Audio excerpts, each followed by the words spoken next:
The wicked, wacky wit of a beauty named Elvira has been bewitching viewers for the past few years. I haven't had any complaints yet. Now she's making her big screen bow. Entitled Elvira, Mistress of the Dark, the movie casts a whole new light on Nightmare Alley's dream girl. Yeah, the big screen gives me a lot more room for expression, and it's also more comfortable because I was kind of like squished in that small television box, you know. But you do get to see more of me because I wear some rather brief costumes as opposed to this turtleneck look. On TV, a lot of letter writers always say, Elvira, why do you only have one leg? But I finally wear like some short costumes so you get to see both of them. You looking for me? The movie, says Elvira, is autobiographical. Well, it's a true story about my life. I was raised in an orphanage. Yeah, my mother had to drop me off there. It was like, I was the only kid in school that had to have like a size 38D pinafore. Ugh, puberty, don't talk to me about puberty. When I was in high school then, I was like the only girl in the whole yearbook that had a picture in the yearbook that folded out. And tell him that when all is said and done, I only ask that people remember me by 2 simple words. Any 2 as long as they're simple. This morning, on my regular tour of the boys' lavatory, I confiscated this. I mean, I developed faster than a Polaroid. I was so young, and I tried out for the cheerleader, and I kept knocking myself out. Let's do it! This Elvira is a person of easy virtue, purveyor of pulchritude, a one-woman Sodom and Gomorrah, if you will, a slimy, slithering succubus, a concubine, a streetwalker, a tramp, a slut, a cheap whore! In this movie, I find out where my parents came from, a town that's sort of like Salem, and it's called Falwell, Massachusetts. Listen, young lady, I don't know who you are or where you came from, but you most certainly don't fit in this town. Why, you don't even fit in that dress. The people there are really like uptight, kind of preservatives, you know? So I come into town, and they're not so thrilled that I'm there.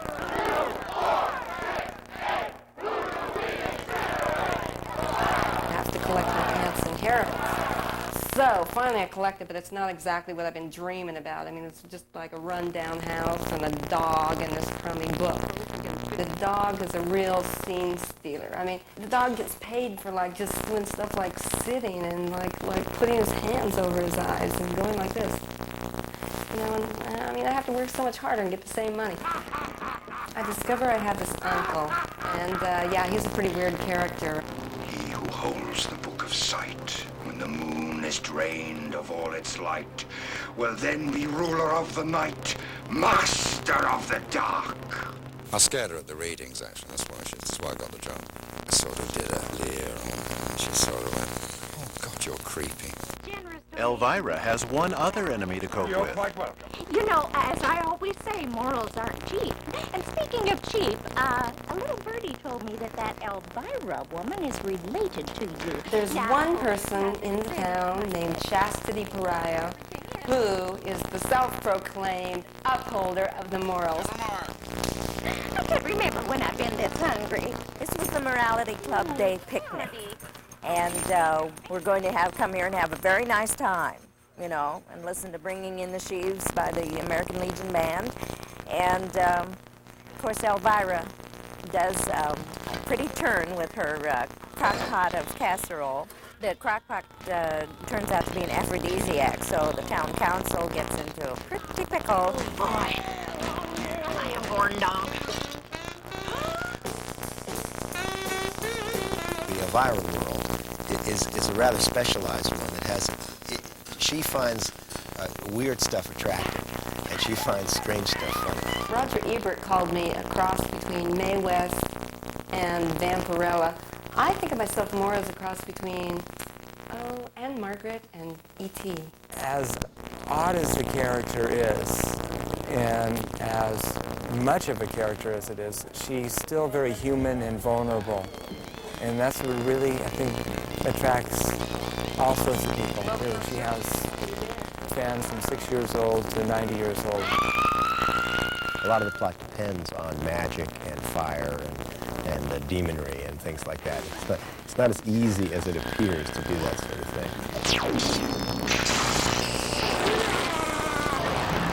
With all the explosions, creeps, crawlies, and monsters, is there anything that scares Elvira?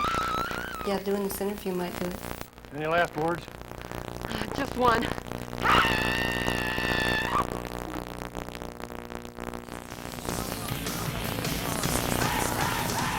When the sultry siren known as Elvira makes her big screen debut, she'll introduce a bizarre new star car. Hop in, sailor. The movie is Elvira, Mistress of the Dark. The car is called the Macabre Mobile. Here, you forgot your axe. Well, I have my Macabre Mobile, which I hop in and I go across country.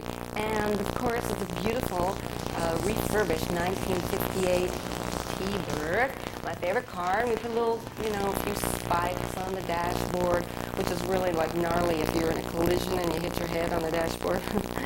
And a few skulls and crossbones on the wheels and on the steering wheel and some barbed wire around the rear view mirror. Yeah, we took sort of an ordinary car and then I used a chainsaw and cut off the roof first. And then we put the spikes and the leopard seat covers on it. I have this thing for skulls. I don't know what it is. It is, in general, the car that one would expect Elvira to drive, and was crafted and realized to such perfection by our crack transportation department. We sent them on a grand 1958 black T-Bird hunt. It's really hard to turn the steering wheel. It's a really old car, so I'm kind of swerving all over the place when I drive. Would one of you big, strong men mind giving me a little push? It has been hauled through the streets and created quite a sensation, as you can imagine. Yeah, people kind of notice it.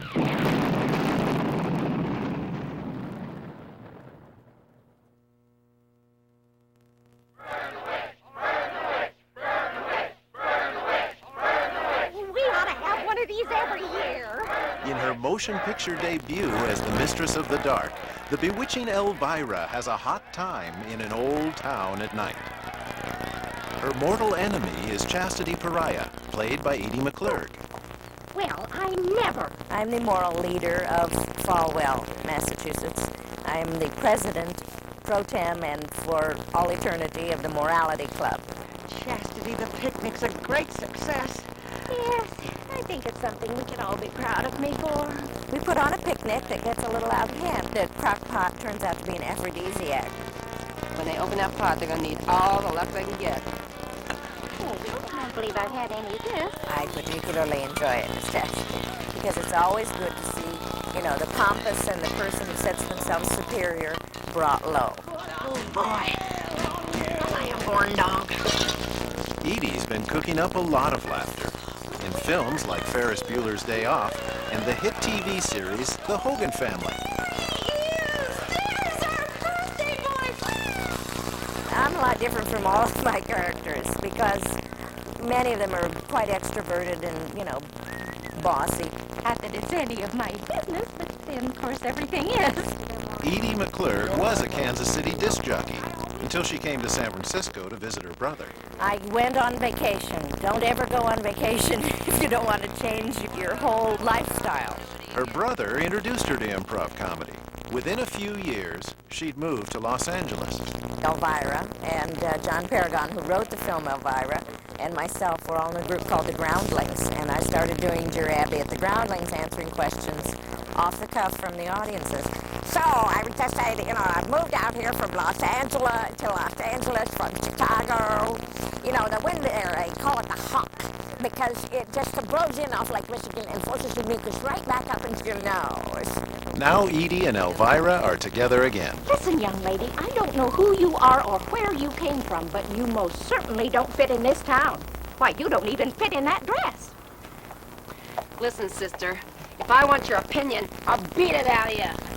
Of course I'm shocked. I'm in charge of everything, don't you know? Oh, and don't forget, next week it's the head with the thing with two heads. And until then, this is Elvira saying, unpleasant dreams. The sultry beauty known as Elvira who has given some of Hollywood's wildest horror movies a new lease on life after death, is making her own movie vow. The title of the film is Elvira, Mistress of the Dark. It's a clever title, don't you think?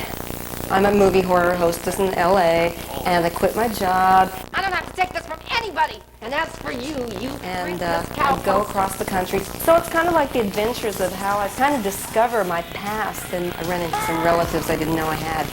A lot of the plot depends on magic and fire and demonry. The climax of the movie is a confrontation, a kind of a high noon showdown with her uncle, who is a warlock of some 300 years standing. The master shot was the scariest for Elvira, which was the last shot that we did, because the master shot, that's everything burns. And actually, she was 2 feet away from flame on all 4 sides. She was really in a precarious situation.